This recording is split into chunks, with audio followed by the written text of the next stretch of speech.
जय श्री कृष्ण। श्रीमद् भगवद गीता अध्याय 9 श्लोक संख्या 29। समोऽहं सर्वभूतेषु न मे द्वेष्योऽस्ति न प्रियः ये भजन्ति तो मां भक्त्या मयि ते तेषु चाप्यहम्। भगवान कहते हैं कि मैं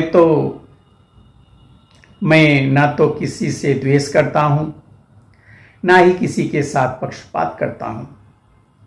मैं सबों के लिए समभाव हूं, किंतु जो भी भक्ति पूर्वक मेरी सेवा करता है वह मेरा मित्र है, मुझ में स्थित रहता है और मैं भी उसका मित्र हूं।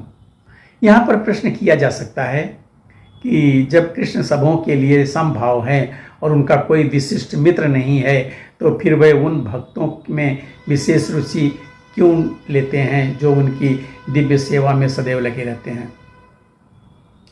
किंतु यह भेदभाव नहीं है, यह तो सहज है। इस जगत में हो सकता है कि कोई व्यक्ति अत्यंत उपकारी हो, किंतु तो भी वह अपनी संतानों में विशेष रुचि लेता है। भगवान का कहना है कि प्रत्येक जीव, चाहे वह जिस योनि का हो, उनका पुत्र है। अतः वे हर एक को जीवन की आवश्यक वस्तुएं प्रदान करते हैं।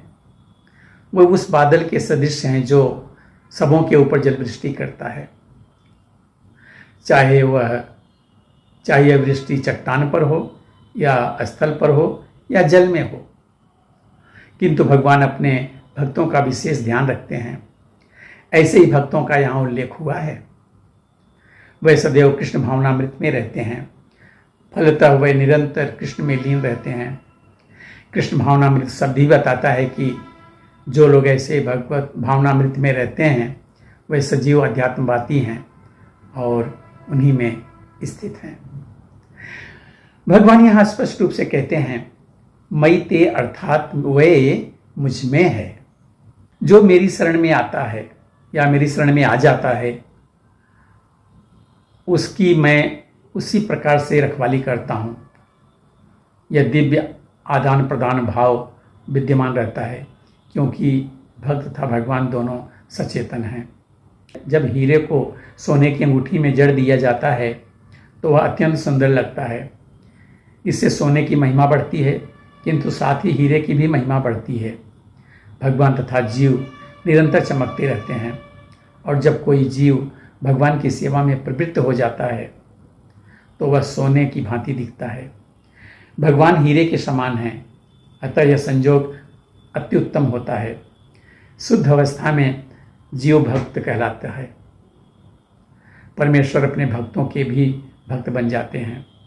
यदि भगवान तथा भक्त में आदान प्रदान का भाव न रहे तो सगुणवादी दर्शन ही ना कर सके।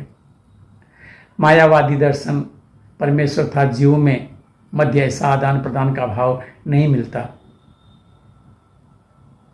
किंतु सगुणवादी दर्शन में ऐसा होता है। प्रायः यह दृष्टांत दिया जाता है कि भगवान कल्प वृक्ष के समान हैं और मनुष्य इस वृक्ष से जो भी मांगता है भगवान उसकी पूर्ति करते हैं। किंतु यहाँ पर जो व्याख्या दी गई है वह अधिक पूर्ण है।